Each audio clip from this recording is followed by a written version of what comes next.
Pessoal que está entrando novamente, hoje o tema da nossa live é sobre os desafios do tratamento de água para caldeiras.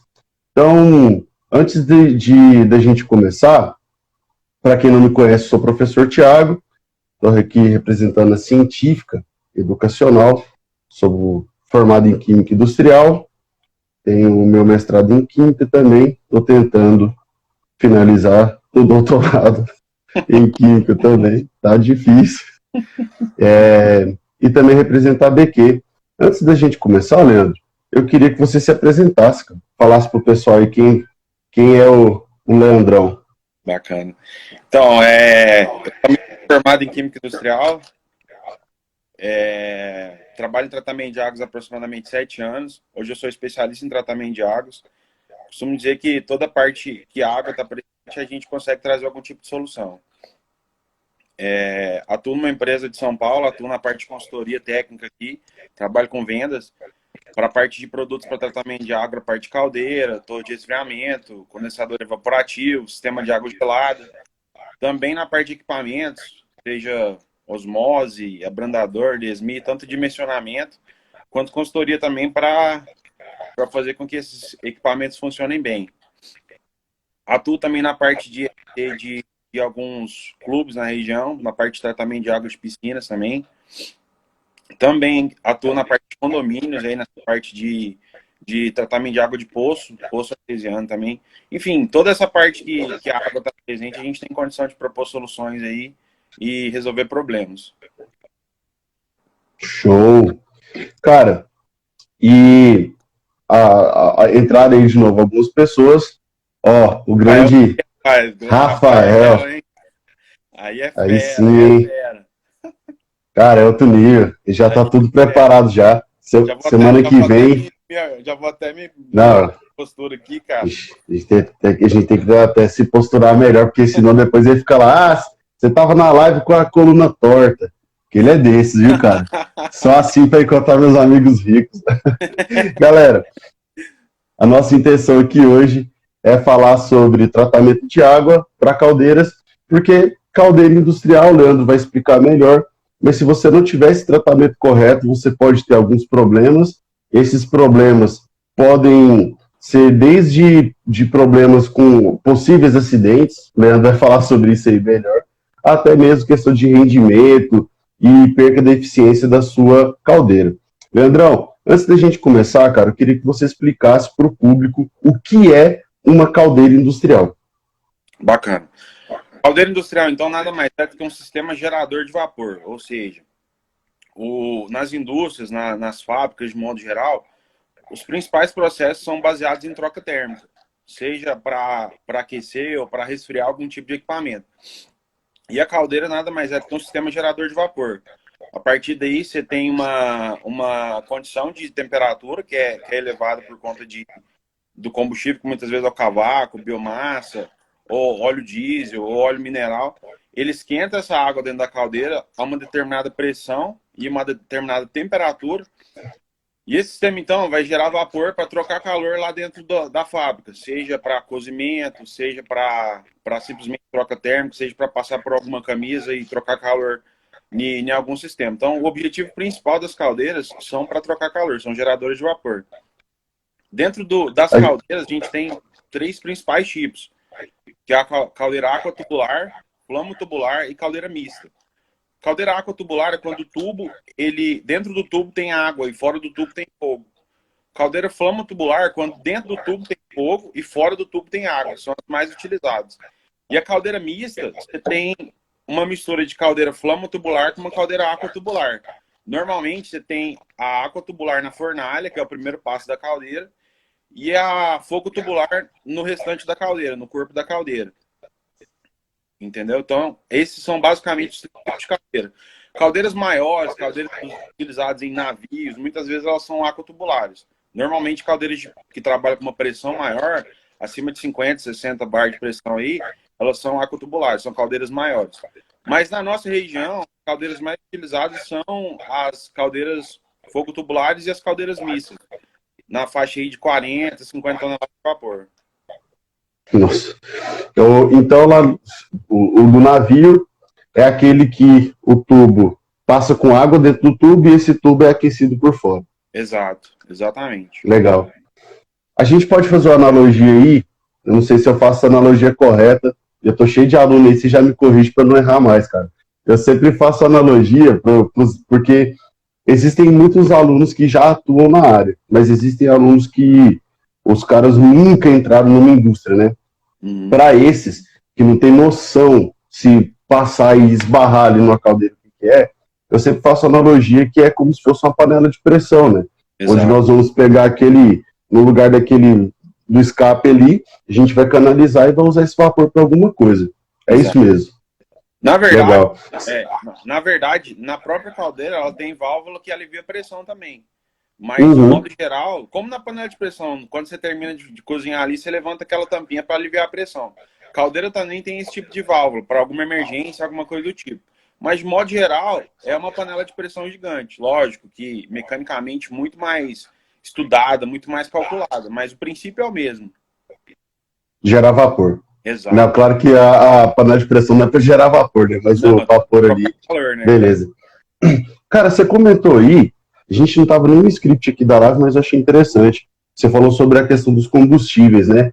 Existe um combustível que é melhor? Porque uma vez me fizeram essa pergunta. Falei, professor, a gente olha falando de cavaco, falando de óleo BPF, falando de não sei o quê. Existe um que é aquele que é a melhor opção de combustível? Ou cada caso tem que ser estudado à parte? Então, caldeira, na verdade, é um sistema meio personalizado. Dentro de cada caldeira, dentro de cada cenário, você consegue personalizar algum componente diferente. Isso depende do projeto. Por exemplo, usualmente se usa mais cavaco, ou seja, mais eucalipto, porque o poder calorífico dele é muito bom e o preço dele é mais em conta. Mas, exemplos de caldeiras dentro de cidade, por exemplo, existem indústrias dentro da cidade que a caldeira gera muita fumaça. Então, os vizinhos ali vão se incomodando com aquilo. Então, ele precisa de um processo que exija menos fumaça, ou seja, uma combustão mais completa. Quando você tem muita fumaça preta, você tem uma combustão incompleta. Quando você tem fumaça mais clara, você tem uma combustão melhor. Nesses casos, é impossível o cara usar cavaco. É impossível o cara usar eucalipto. O cara tem que usar. Tem clientes, por exemplo, que usa óleo diesel.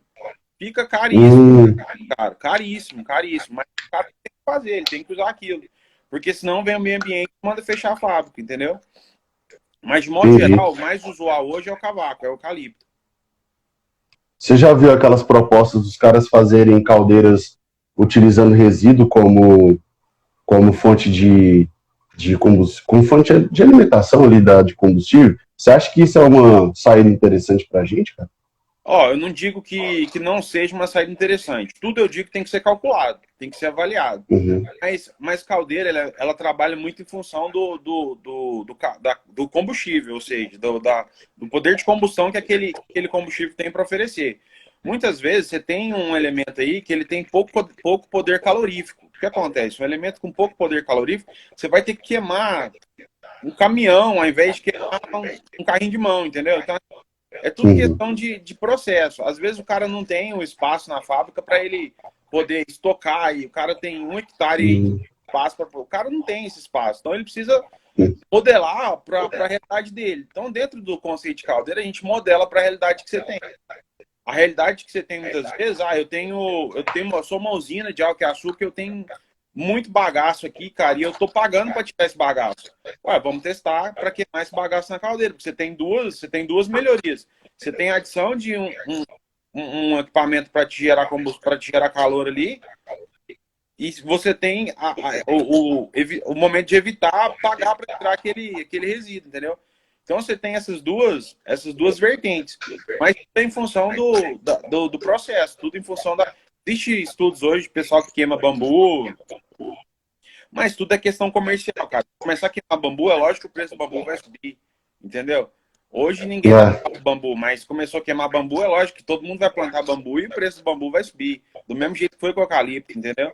Então, assim, é tudo questão, nesse ponto, entendi. são questões comerciais. Mas dá para usar, mas faz deficiência. É como um carro, você pode usar uma gasolina power, você pode usar uma gasolina adulterada. O carro vai andar? Vai, mas você tem que ver qual que vai andar melhor, qual que vai ser melhor para o teu rendimento. Entendeu? Ah, não, eu quero gastar Show. pouco, não tô nem aí, vou tocar o pau. Aí o cara queima o que quiser lá dentro, entendeu? Massa. E daí você falou que a intenção da caldeira é gerar vapor. Mas Exato. esse vapor, na prática, ele pode ser aplicado onde? Você começou a comentar aí que pode ser utilizado, por exemplo, para fazer o cozimento de alguma coisa, né? Enfim. Mas tem a vertente de energia também? Como que funciona isso, cara? Onde que ele pode ser aplicado? Então, o que acontece é assim, eu costumo dizer que a caldeira, para a parte, usando uma analogia, é como se fosse a cozinha de uma casa. Para você, se viver sem uma cozinha é impossível. Para a caldeira também, para uma fábrica também, viver sem caldeira é impossível. Normalmente, os processos industriais, eles são processos maiores, mas eles são processos que muitas vezes a gente faz em casa. Você tem condição de fazer um molho de tomate na tua casa. Mas existem empresas aí que fazem 30 vezes, 30 vezes muito mais, 30 vezes não, muito mais do que você consegue fazer. Então, na maioria das vezes, por exemplo, indústria de alimentos utiliza muito para limpeza, laticínio, você utiliza essa água quente para limpeza, graxaria também utiliza para limpeza. Na parte de alimento, utiliza para cozinhar alimento ali, muitas vezes o processo de moagem de tomate. Você entra com vapor ali pro equipamento o alimento já começar a realmente ficar cozido, entendeu? Então, assim, normalmente, indústrias de alimento existe contato direto e existe processo só para trocar calor. Entendeu? Mas basicamente Legal, é isso aí.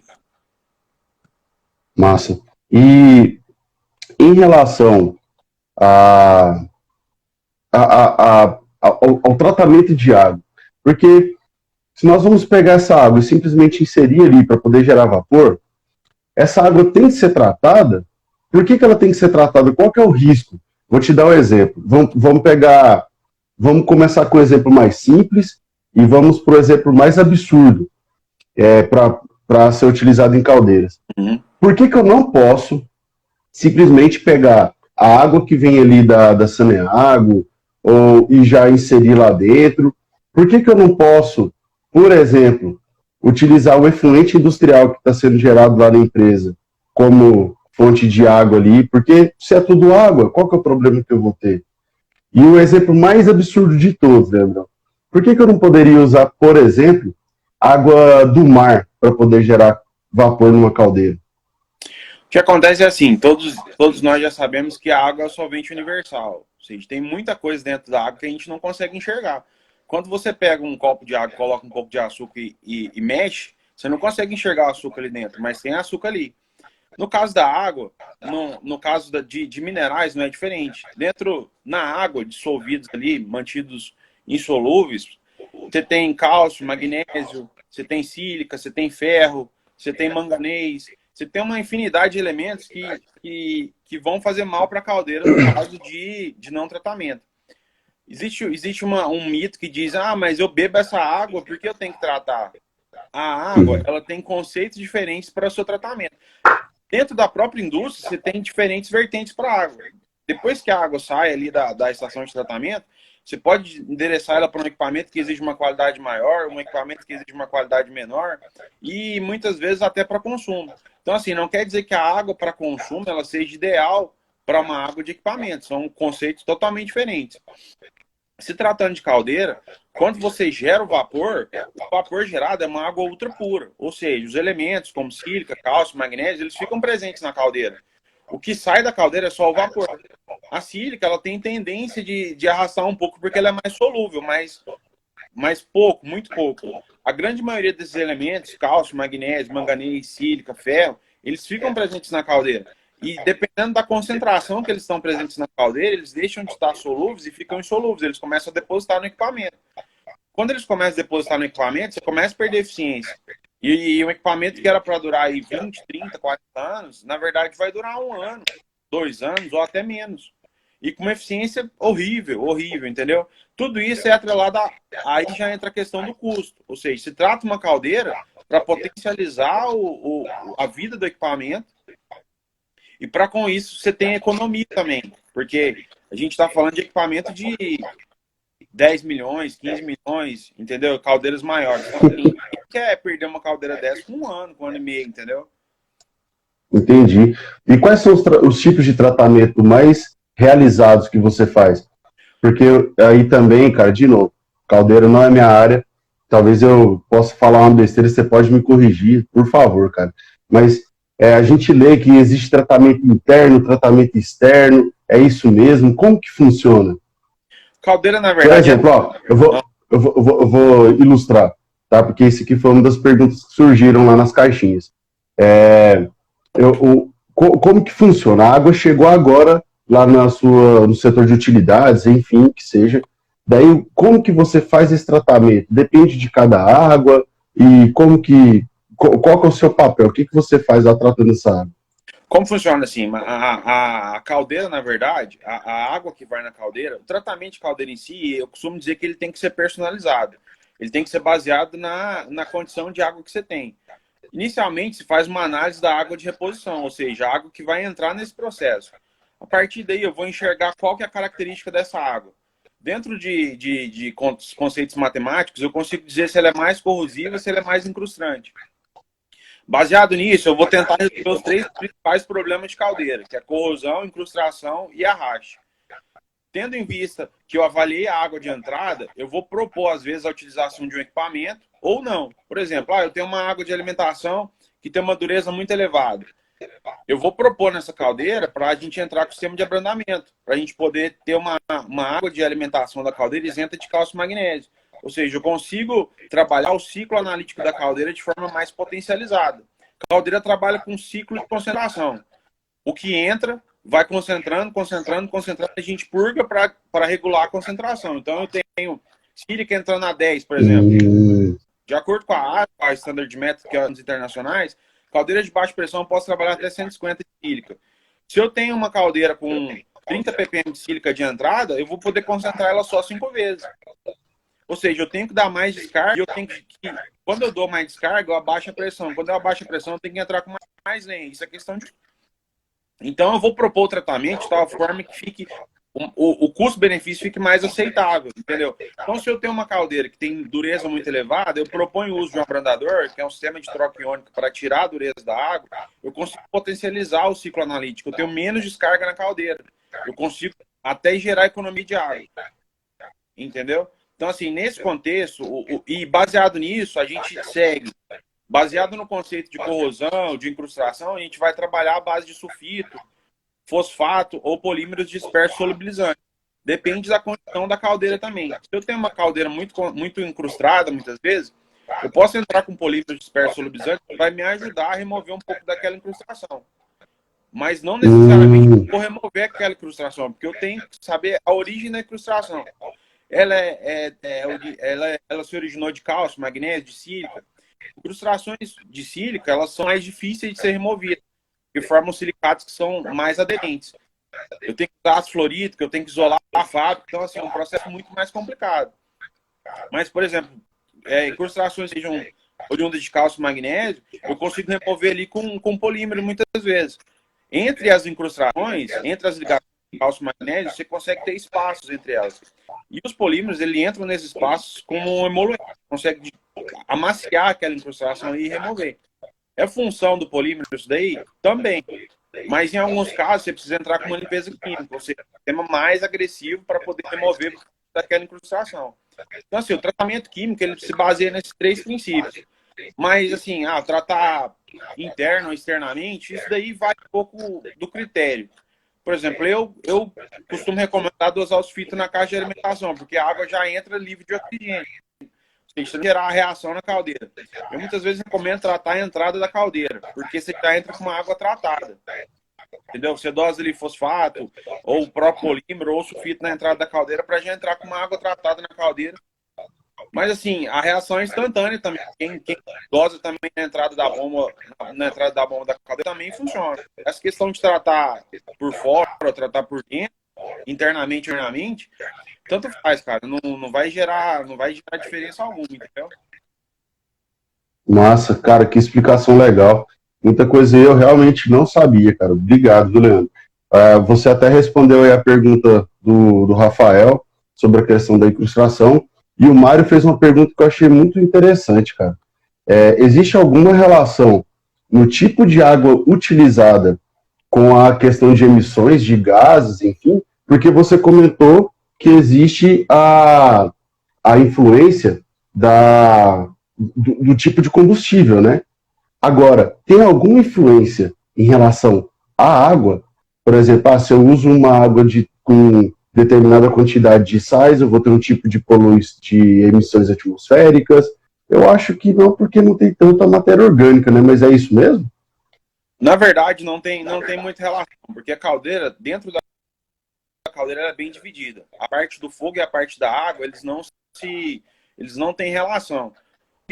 A questão ambiental da água seria assim: você tem uma água melhor tratada, você gera menos descarga na caldeira, com certeza você gera menos efluente. Então, o que se pode fazer de modo ambiental para melhorar a eficiência da caldeira é gerar menos descarga muitas vezes. Mas para a parte de emissão, não tem relação nenhuma. A água com o combustível. Na parte de emissão, aí é questão de combustível mesmo. Bacana, não tinha pensado por esse lado que ele comentou da água, não. É porque, assim, Mário, eu acho que é interessante, Mário, você entender que esse vapor gerado, ele vai ficar canalizado e ele só vai sair da canalização quando ele atingir o objetivo dele. Que seja movimentar uma turbina ou que seja aquecer um processo, né, Leandrão? Ele só vai sair dali. Inclusive, se você tem algum ponto ali de saída, tá tendo problema que inclusive é relacionado à pergunta do Rafael, que quando você tem algum tipo de corrosão, você influencia lá no processo, você influencia na eficiência energética do processo, né, Leandro? Então nós temos que gastar mais combustível, gastar mais água para poder compensar aquele problema que nós tivemos ali. E quais são os problemas... Pode falar. A ideia principal é gerar o máximo de vapor possível com menos combustível possível. A partir daí você tem que desenvolver cálculos matemáticos, estudar a condição do teu processo para que soluções para isso daí. Entendeu? A ideia principal é essa. Ou seja, fenômeno de transporte, a gente acha que aquilo ali não... Cara, fenômeno de transporte total. Tiorlene na veia, saber como é que faz fazer a parte de isolamento térmico e tudo mais, aquilo lá tudo influencia. E é importante ressaltar uma questão também, que a caldeira ela gera vapor, mas ela recebe também o retorno do condensado. Ou seja, é um sistema fechado. Você perde um pouco de retorno de condensado quando você tem contato direto. Ou seja, você tem contato direto com a substância que você está trocando ali, você vai perder um pouco de vapor. Mas em sistema fechado, o vapor que vai, muitas vezes, retorna ali 70%, 80% para a caldeira. Isso faz com que entre água crua para a caldeira e melhore a eficiência do sistema. Quanto mais condensado, quanto mais retorno de condensado você tem, melhor é para o tratamento, porque é uma água muito boa. Entendeu? Entendi. Quais são os profissionais que estão envolvidos no processo de operação de uma caldeira? Porque aqui nós temos engenheiros ambientais, engenheiros mecânicos, temos químicos industriais, tecnólogos em processos químicos. Quais são os profissionais? Porque, pela minha visão, eu acho que dá para todo mundo trabalhar ali em harmonia, né? Eu queria que você comentasse isso. Quem que mexe com o quê? Quem fica responsável por que tipo de operação? Então, Tiago, dentro do contexto de utilidade, a gente tem diversas vertentes para muitos profissionais. Na parte da caldeira, a gente tem uma atuação muito forte do engenheiro mecânico, que muitas vezes ele tem capacidade de dimensionar a caldeira ali, ou seja, caldeira é um processo mecânico, tem como dimensionar o tamanho da caldeira, a quantidade de vapor gerado, a quantidade de água que vai entrar ali, e o químico também, que vai atuar no tratamento da água, porque assim, se você tem uma condição ruim de água, você afeta a condição do equipamento. Então, se tratando de caldeira, engenharia mecânica e química industrial está muito atrelada a esse contexto aí, entendeu? Engenheiros ambientais Nossa, Daniel, também podem atuar nessa. Leandro, vamos então para algumas perguntas que fizeram. E a primeira, eu sei que é uma que você já tem totalmente... Você é totalmente revoltado com essa pergunta, Não vou te fazer porque eu quero escutar a sua revolta ao vivo. Cara, caldeira explode. E não vem com esse papinho filosófico de ontem, não, que o que explodem são pessoas. Não, de verdade. Caldeira Cara, até eu. explode. Por Oh, quê? até eu consigo explodir, quem dirá a caldeira não vai explodir. E aí, cara, a caldeira explode? Pode acontecer? É um Então, equipamento que a gente tem que tomar cuidado? é o seguinte, a caldeira ela é um equipamento muito automatizado e cada vez mais automatizado. Você tem caldeiras hoje muito automatizadas. Hoje você tem condição do operador controlar uma caldeira só pelo computador. Então, assim, é muito bacana a evolução desse sistema aí. Só que em caldeiras onde seu processo é muito manual, muito dependente do operador, cara, se o operador, por exemplo, cochilar e deixar faltar água na caldeira, aí você tem risco de explosão. Entendeu? A caldeira só vai correr risco de explosão se a água no sistema.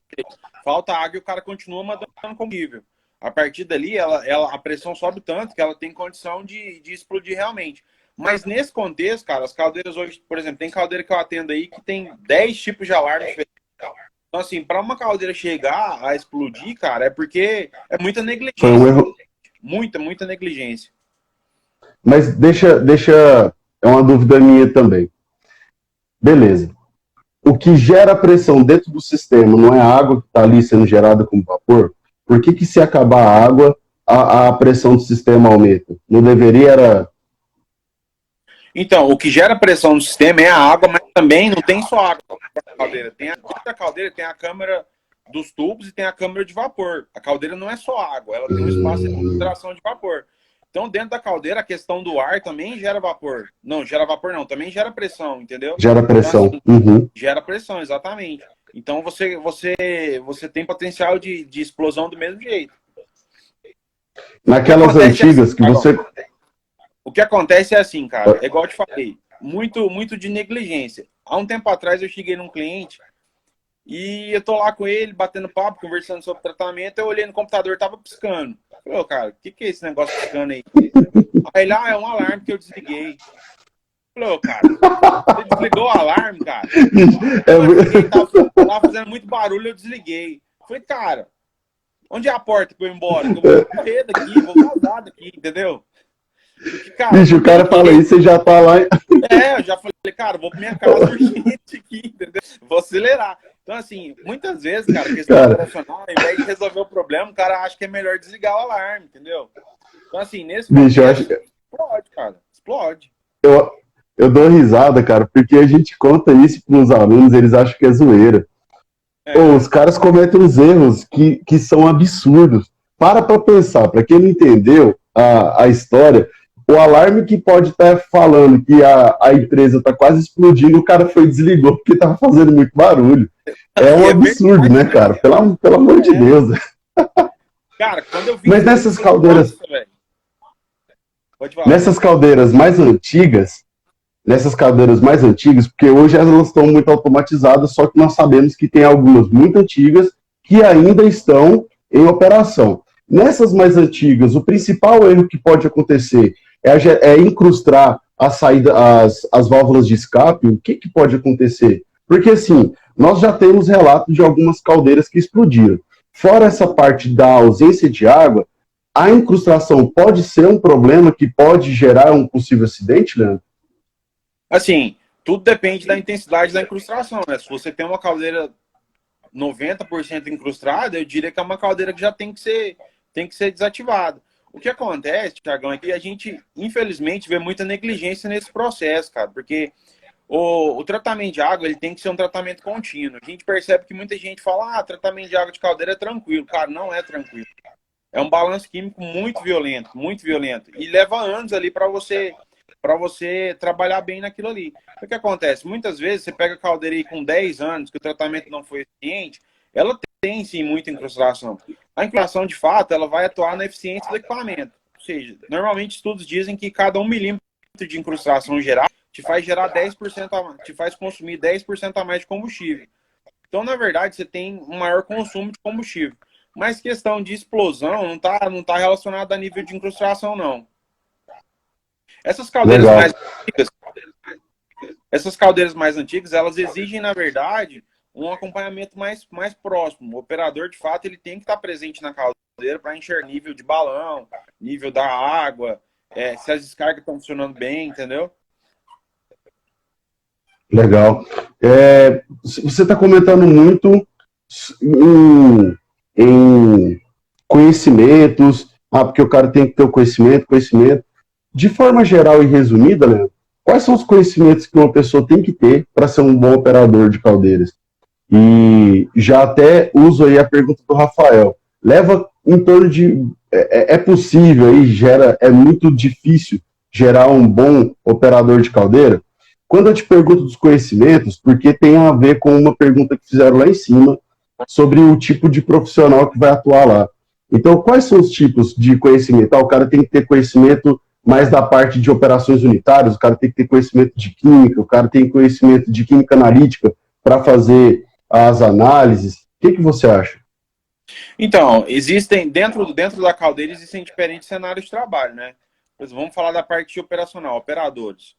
Para que você tenha você consiga formar um bom operador, primeiro que eu costumo dizer que tem que ter iniciativa, a pessoa tem que ter vontade. A parte operacional, ela pode se dizer que para caldeiras mais modernas, a pessoa tem que pelo menos saber como manusear o mouse, teclado, tudo mais. Às vezes parece meio besteira, mas não é, cara. Dentro de algumas realidades, isso não é tão fácil, entendeu?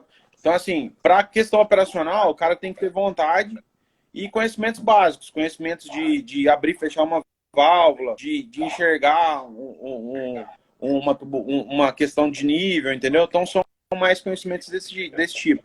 A parte de análise de água, o ideal é que seja químico, que consiga desenvolver bem a análise físico-química, porque a maioria das análises são por titulação e espectrofotometria. Então, você tem que ter pelo menos um domínio desses contextos aí. Por exemplo, análise de ferro, sílica, são feitos por espectro.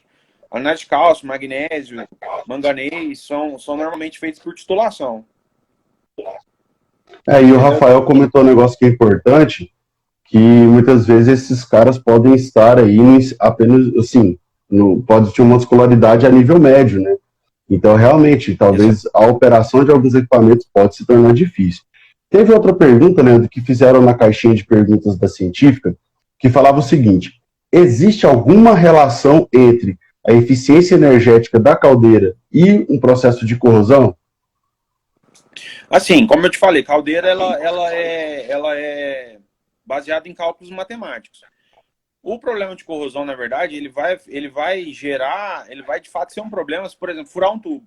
Quando se fura um tubo da caldeira, você tampona ele, ou seja, você perde aquele tubo.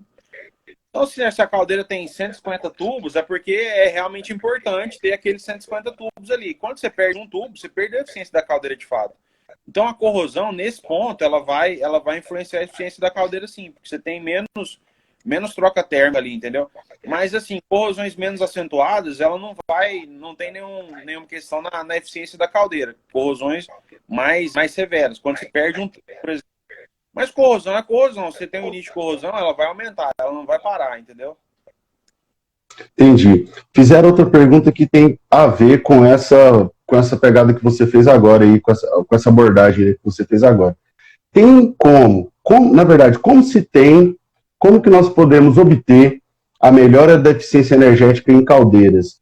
Quais processos que você, como consultor, você poderia aplicar para melhorar a eficiência energética da caldeira com o mesmo combustível que o cara tem, lá só realizando algumas manobras? Quais são os processos que você consegue fazer para melhorar essa eficiência energética? Então, como eu te falei, caldeira trabalha com ciclo de concentração, ou seja, baseado nos elementos que entram, a caldeira vai concentrando e chega um ponto que eu tenho que dar uma descarga. Quanto menores elementos, ou seja, quanto menos cálcio, quanto menos magnésio, quanto menos cloretos, quanto menos sílica, quanto menor alcalinidade, quanto menor condutividade, melhor a água vai ser para o meu processo. Então, o que eu posso propor para melhorar a eficiência da caldeira?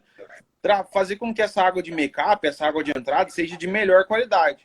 Eu vou colocar aí um abrandador, vai tirar o cálcio e o magnésio da água, ou seja, vai uma água de melhor qualidade. Eu vou colocar um filtro. Filtro muitas vezes é para segurar o cloro, essa água vem clorada muitas vezes, o filtro de carvão vai remover o cloro.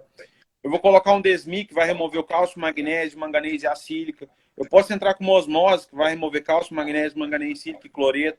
Entendeu? O objetivo principal para aumentar a eficiência dessa caldeira é entrar com uma água de melhor qualidade. Porque a partir do momento que eu entro com uma água de melhor qualidade, eu tenho condição de dar menos purga na caldeira, eu concentro mais. Ao invés de purgar a caldeira a cada 1 hora, eu posso passar para cada 2 horas, para cada 3 horas, dependendo da condição de água. Isso potencializa a minha caldeira. Você tem menos queda de pressão, você tem menos necessidade de repor combustível ali. Legal. Cara, fizeram uma pergunta que eu achei muito legal, Leandro. E é uma dúvida também que eu tinha. E eu não tinha te passado dessa, hein? Ó, tá vendo, hein, galera? Quem sabe faz ao vivo, ó. Ah, aqui confia no rapaz. Os caras estão. Leandrão é o cara da pedra filosofal, se liga, velho. Ó, João falou um negócio. Se faltar água na caldeira, ela gera um superaquecimento. Beleza, tá certo. Você já explicou isso pra gente, muito bem explicado. Só que você não pode mandar água para ela justamente porque ela está superaquecida de uma vez, né? Não pode, faltou água, eu só vou lá e jogo água de uma vez, porque senão ela gera uma deformação. Então, nesse caso, qual é o processo emergencial? Você está lá, foi contactado, teve uma caldeira que está com a pressão altíssima, está com risco eminente de acontecer algum problema. Qual é o procedimento emergencial que você executa? Cara, o primeiro passo, cortar o combustível. Ou seja, você vai cortar o oxigênio ali dentro da fornalha, ali você tem oxigênio impulsionado para potencializar a combustão. O primeiro passo, você vai cortar combustível ali, para que não gere mais calor para esse sistema. Segundo ponto, você vai abrir as válvulas de pressão, ficam em cima da caldeira para aliviar a pressão da caldeira. E vai deixar a caldeira esfriar, literalmente. Então, assim, você para de gerar calor nela, ou seja, corta a combustão e abre as válvulas de pressão em cima para que a caldeira possa aliviar essa pressão e não, entendeu? Então, basicamente é isso daí que tem que fazer para, assim, essa questão de troca térmica é uma questão tão importante, cara, que eu já vi, vou dizer assim, galpão tremer. Por exemplo, tem laticínios, por exemplo, que ele não tem tempo de parar a caldeira. E para esses caras, tempo é dinheiro. Então, assim, uma caldeira parada é muito dinheiro. Então, assim, ele não tem tempo de parar a caldeira. Caso ele tenha que parar, a caldeira muitas vezes precisa de 1 dia, 2 dias, dependendo da caldeira, 3 dias para esfriar. Mas o cara não tem paciência. Ele fala, não, vou esfriar agora, eu já trabalho com caldeira há 15 anos e eu sei de tudo, deixa eu fazer. O cara pegou, velho, me meteu uma água, a caldeira quente ainda, o cara me meteu uma água a 25 graus, temperatura ambiente para esfriar a caldeira. Cara, a caldeira começou a tremer o barracão todinho, choque térmico, a caldeira empenou. Praticamente você perdeu a caldeira, entendeu? Então, assim, o choque térmico é muito severo nesse contexto aí. E, sem dúvida alguma, tem que ser avaliado. Não dá para chegar e achar que é muito... Porque é um equipamento muito grande. Uma caldeira, por exemplo, de 30 toneladas, uma caldeira que gera 30 toneladas de vapor, no corpo dela tem em torno de 50 metros cúbicos. Então, você tem uma noção do tamanho desse equipamento. Entendeu? Caramba, e uma caldeira, muito grande. Uma caldeira de 30 toneladas da hora, ela gera 30 mil litros de vapor por hora. Ou seja, 30 mil litros de água, forma de vapor, tá indo para a fábrica, entendeu? Então, assim, é equipamento muito grande. Não é um negócio tão simples assim. Eu costumo dizer que o ideal é deixar ela, no caso de para uma inspeção, alguma coisa, deixar ela esfriando ali, abrir a tampa de visita, deixa ali com o tempo ali para não gerar problema. Infelizmente, caldeira ainda tem muito risco de vida, cara. Infelizmente. Cara, e você comentou, Leandro, sobre a questão das purgas, né? Dos escapes.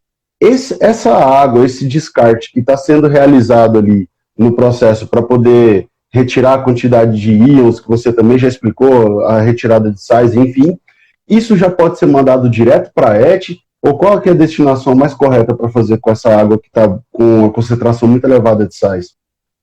Então, isso daí vai depender um pouco do tratamento químico empregado. Mas, de forma geral, sim, é destinado direto para a ET. Normalmente se esfria essa água, se regula pH e depois manda direto para a estação de tratamento. Porque essa água ela é carregada em sais, mas ela não gera tanto problema, porque normalmente o pH dela é um pouco mais alcalino, ela tem uma alcalinidade de hidróxido um pouco mais alta, ou seja, uma solução mais tamponada. Então, assim, para a estação de tratamento não gera tanto problema. E em alguns casos, essa quantidade de água é pequena para o tamanho da estação também. Não vai chegar a mudar o equilíbrio. Não dá um impacto, né? Tem uma caldeira de 30 toneladas, não tem como você ter uma estação de 20. Lógico que vai dar problema, entendeu? Então, assim, essa questão dessa água depois que é descartada, é uma água que tem muitos minerais, uma condutividade muito elevada, mas não é uma água tão prejudicial a nível de tratamento, não. Legal. E o Rafael fez uma pergunta que é legal. Na verdade, e eu acho que é isso mesmo, né, Leandro? Você não chega, porque esse é um erro, que aí já entra um pouco na minha área, que eu observo muito em consultoria, ou então e até aluno que pergunta no dia a dia de aula. Eles acham que existe um método que é o método universal, que pode se tratar todo tipo de água de efluente. Na verdade, isso não existe. Cada tipo de água vai ter a sua determinada, o tratamento mais correto, né? Então, por exemplo, se você tem vamos pegar aqui na cidade mesmo, se você for tratar uma empresa lá no distrito industrial, que tem um fornecimento de água específico, e se for tratar outra empresa que fica dentro da cidade, com certeza, mesmo que sejam a mesma empresa filial, com certeza vai ter uma diferença nessa qualidade, né? Então, no tratamento, né? Então, como que você faz? Você chega, primeiro faz uma análise dessa água bruta e assim você define a rota, é isso mesmo? É porque assim, a gente tem diferentes. É interessante dizer isso. Aqui não, porque a gente está falando para um pessoal mais antenado, mas existe águas diferentes. A água de Goiás é diferente da água de Minas, por exemplo. A água de Anápolis é diferente da água de Goiânia, muitas vezes.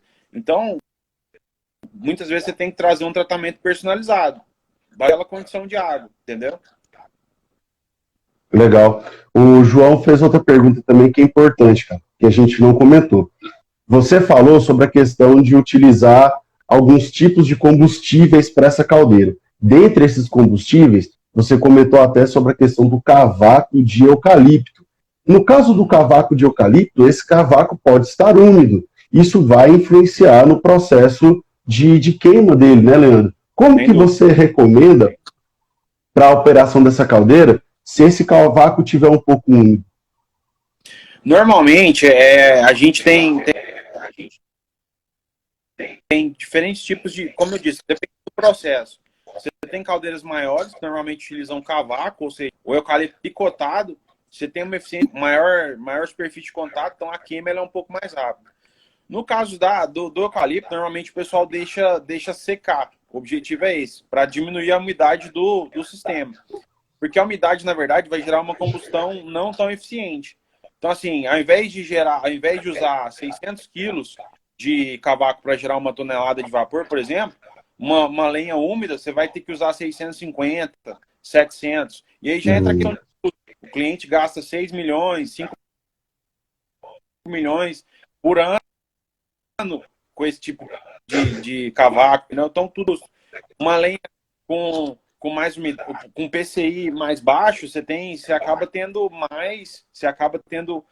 que usar mais lenha para gerar a mesma quantidade de vapor, entendeu? Normalmente usa esse cavaco porque ele tem uma superfície maior de contato e é mais fácil de manusear também. Exige um galpão menor, a lenha em si, a tora de lenha, ela exige uma área maior, você tem mais trabalho para o operador, o cara tem que ficar manuseando. Cara, e quando a gente fala sobre, às vezes, na explicação falar, porque vai aumentar 1%, 2%, só que tudo na indústria a ampliação é gigante, né, cara? 1%, 2%, com certeza pode influenciar. É muita coisa. Leandro, muita coisa. Fizeram uma pergunta lá em cima também, que eu acho que vale a pena comentar. A Juliana comentou sobre essa questão da NR13. E como eu estava dizendo, o Leandro é um dos professores da científica e ele tem um curso nessa parte de tratamento de água para caldeiras e operação de caldeira de modo geral. Junto com a pergunta dela, Leandro, eu queria colocar outra. Quais são os principais cursos que uma pessoa tem que fazer para operar caldeiras? Cara, assim, a questão da NR13, eu costumo dizer que o cara tem que ter pelo menos horas de curso ali para ele ter uma noção. Mas é fundamental que ele tenha vivência na parte de trabalho também, entendeu? Então, assim, é muito importante que ele tenha... Eu costumo dizer para os meus clientes que é importante que ele entenda pelo menos um pouco de cada coisa. Tanto na parte química quanto na parte mecânica. até para não ser enganado. Costumo dizer assim, ó, o cara vai dosar um alcalinizante, um produto para aumentar o pH e pouca alcalinidade ali. Muitas vezes o cara dosa, ele não sabe para que funciona aquilo. Então, muitas vezes ele não vê a importância daquilo e acaba não fazendo. E isso gera um impacto violento no processo, no tratamento. Então, assim, é importante que ele tenha noção do que ele está fazendo, noção do que está acontecendo de forma geral, para que ele entenda melhor os processos e possa cumpri-los à risca. Por exemplo, tive uma vivência essa semana, tem um cliente que tem um sistema de abrandamento. No sistema de abrandamento, você tem um bypass, ou seja, você precisa fazer uma manutenção ali no cabeçote, a água continua passando, porque o sistema não pode parar, e você consegue trocar aquele cabeçote e fazer alguma manutenção do sistema de abrandamento. O operador simplesmente abriu o bypass e deixou rolar. Ou seja, o sistema de abrandamento está ineficiente, entendeu? Ineficiente, tá errado. Eu falei, cara, por que você abriu isso aí? Ah, porque eu abri. Eu falei, não, cara, deixa eu te explicar por que é isso daqui. Ó, não pode abrir isso aqui, porque senão vai acontecer, vai mandar água dura para caldeira, com dureza na caldeira. Você vai ter formação de precipitado, você vai ter depósito, você vai ter incrustação, tudo isso vai gerar problema. O problema é que o produto que a gente está usando aqui é produto à base de polímero, você não tem dosagem de fosfato aqui, ou seja, não vai ter a reação da hidroxopatita, então você acaba tendo um problema enorme, entendeu? Então, assim, é importante sempre explicar para esse pessoal, e a parte do tratamento químico, ele é um policial ali, cara, você tem que ficar de olho o tempo todo, o tempo todo. O químico, nesse contexto, ele tem que ficar de olho o tempo todo, porque uma pequena mudança operacional, você vai gerar um grande problema para frente. Então, assim, essa questão operacional, eu costumo dizer muitas vezes que as normas, elas são muito importantes e são necessárias. Mas é importante também que o operador tenha noção do que ele está fazendo e tenha vontade. Tenha vontade de executar um bom trabalho, vontade de realmente fazer as coisas certas. Legal. O Rafael perguntou o seguinte, ou o João, na verdade, primeiro, e essas são as duas últimas perguntas, tá? Porque nosso tempo está na degola.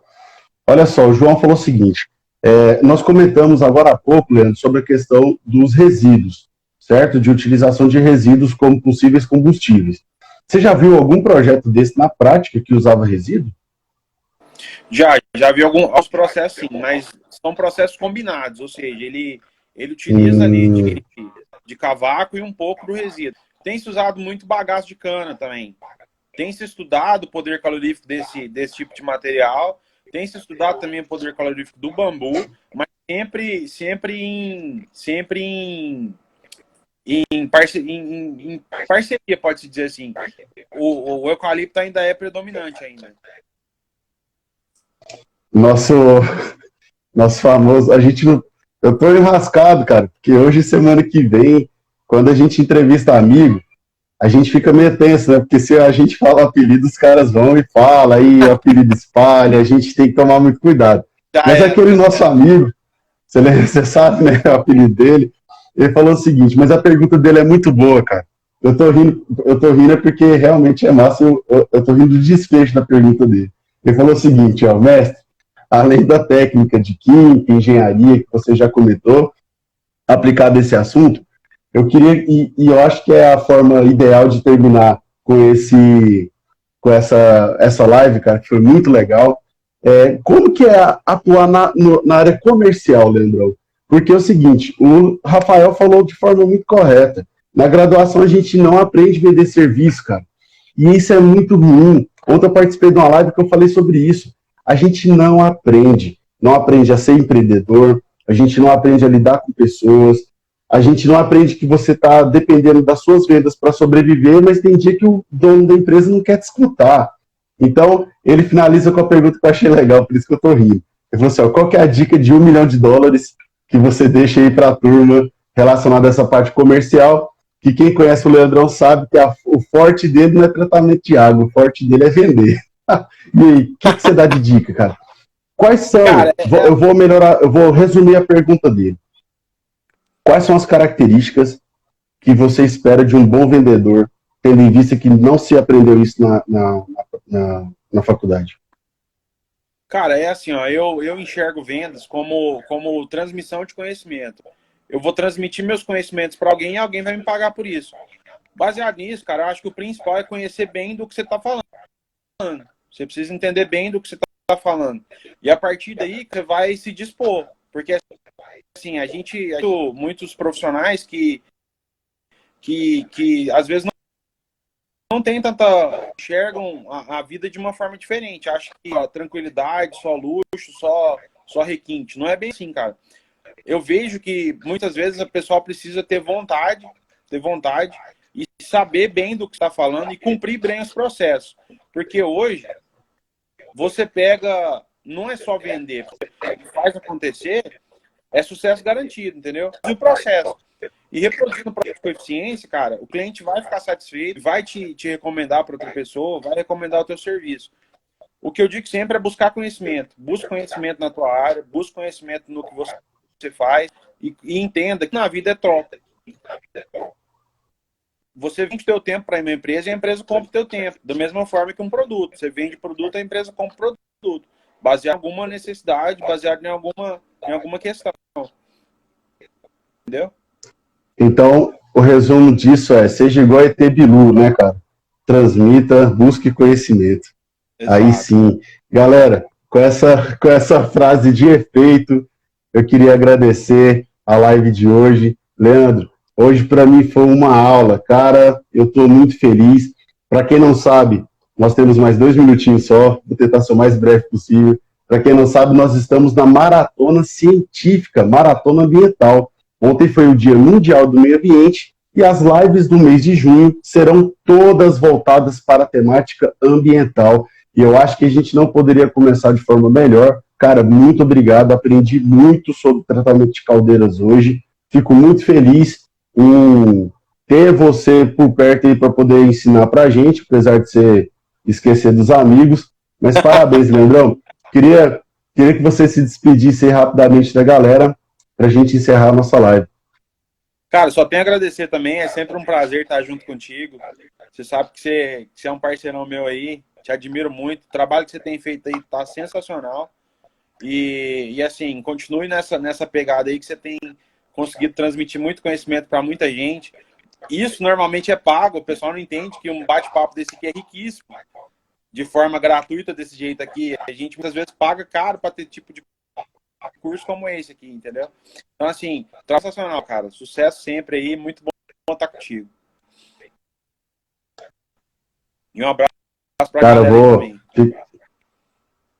Fiquei emocionado agora, hein, cara? Aí sim.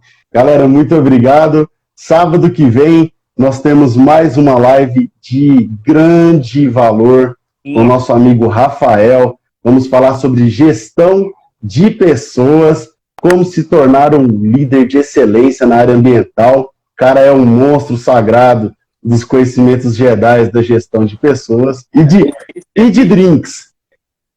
Ele é o cara forte em gestão de... Professor Bralante.